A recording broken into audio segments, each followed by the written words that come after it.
Hey, what's up? Welcome back to the channel. My name is Chris, and today we're going to be doing a review of a nice big moving head that you might have heard of before. This is a moving head that I believe a lot of companies probably put their name on. This is the Sharpy 7R 230 watt. It is a big, affordable moving head. It weighs in at about 40 pounds. But this one is from Amazon. This one is from Amazon. It's less than 500 bucks, and for two of them, I believe it's less than 800 bucks. So we're gonna check it out. If this is your first time here, please consider clicking that subscribe button. Once again, my name's Chris, and let's get into this.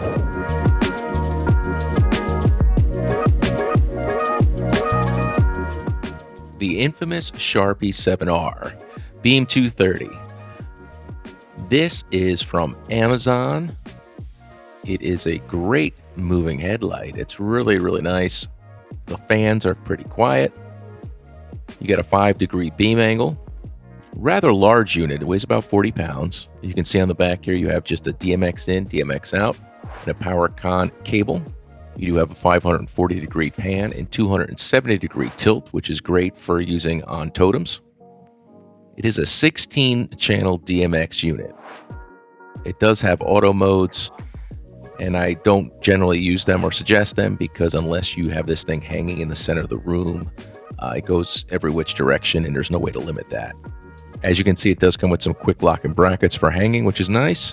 It also comes with the power con cable and a DMX cable and the manual.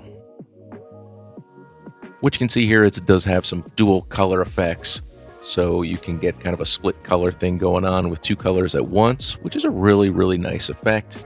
You don't have a lot of control over that. You can just go through what is already kind of in the box, so to speak. So what you see is what you get. You do have some options. And then you do have 14 colors and 17 different gobos. And we'll get to that in a minute. Right in the unit itself, you can go through the run modes. Like I mentioned a minute ago, you have the auto mode, you have a sound mode, and obviously the 16-channel DMX. You can manually go through this light and change things if you want to set up a pattern on the wall and have it rotate and just leave it there all night. You can do that right from the unit itself. So that's always a plus, but you can do that pretty much in every unit. Since it is a beam fixture, you can see even with the prism, you're only getting a 4 or 5 foot wide spread at about 20 feet. Now these are some of the gobos, and you can go through the gobo wheel and have it rotate through the gobo wheel. The individual gobos themselves will not rotate. You can't spin any of the gobos by themselves. You can obviously put them in the prism and kind of spin the prism, and you can row through all 17 gobos and they will rotate through them, but they will not spin 360 degrees individually. You do have a motorized focus, so you can get a nice, pretty sharp image. It's a little hard to tell on this wall because it was pretty bright from 20 feet and it was reflecting back in the camera, so it was a little hot.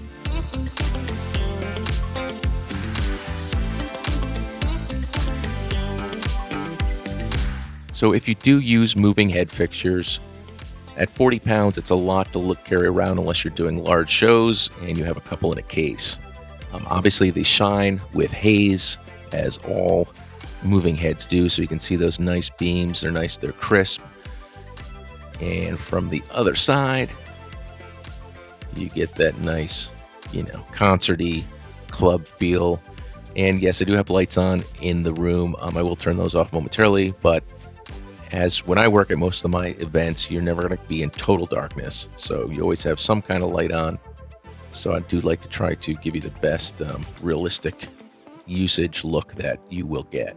But as you can see with some haze, the beams look awesome from both sides. So it's pretty strong. It's a 200 watt unit. The bulb itself, it's not LED, so it does consume some power. I think it consumes over 400 watts or something like that, but it's like a 200 watt bulb.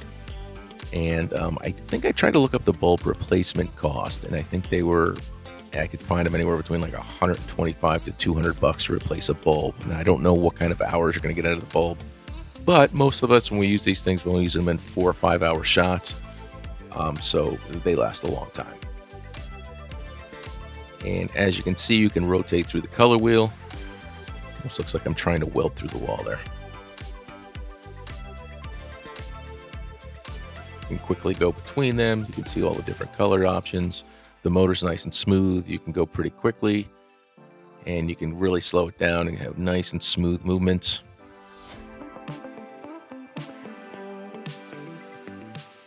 And this is just programmed using Wolf Mix, so it's just going through some like a figure 8 or circle kind of a thing in a limited size room, which is, you know, a good thing for using type controllers in DMX. You can really limit the movement, opposed to if you do put this in auto or sound, it's going to be turning around and hitting you in the face if you use it in this manner too. So DMX is the way to go.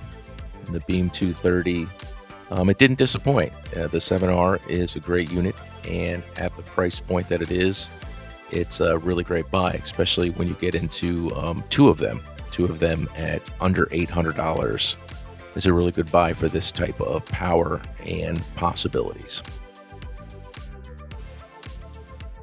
So we're going to go ahead and hit you with the strobe right now, which is really good.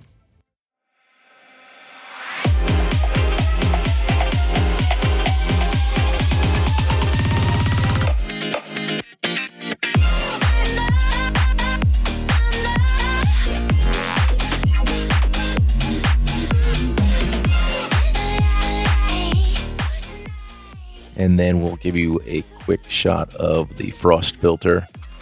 And as you can see, we go from that tight beam to a relatively wide wash. Hey, thanks again for checking out the review, guys. My name is Chris. Who is this for? I don't think this is for mobile DJs, not normal mobile DJ gigs, because as far as beams go, it's cool. But unless you're going to have two of these to accent your other ones that you can wash the floor with or something like that, I think the 40 pounds is going to be a little bit much for most mobile DJs, except for bigger productions. So bigger productions, you're doing that kind of big dance hall type thing. If you have that, awesome, like big gyms or something like that, I think they'll work great, especially at the price point of less than 500 bucks and two for less than 800. So, hey, they're cool. I like them, but I'm not bringing them out with me to any shows unless, like I said, unless it's a really big show. So I'm looking for something that's got more of a spread on a dance floor that I am close to, which is generally within like 10-15 feet of me. But for you, if they work out, you know where to find them. Links below. Thanks again for checking out this review, guys.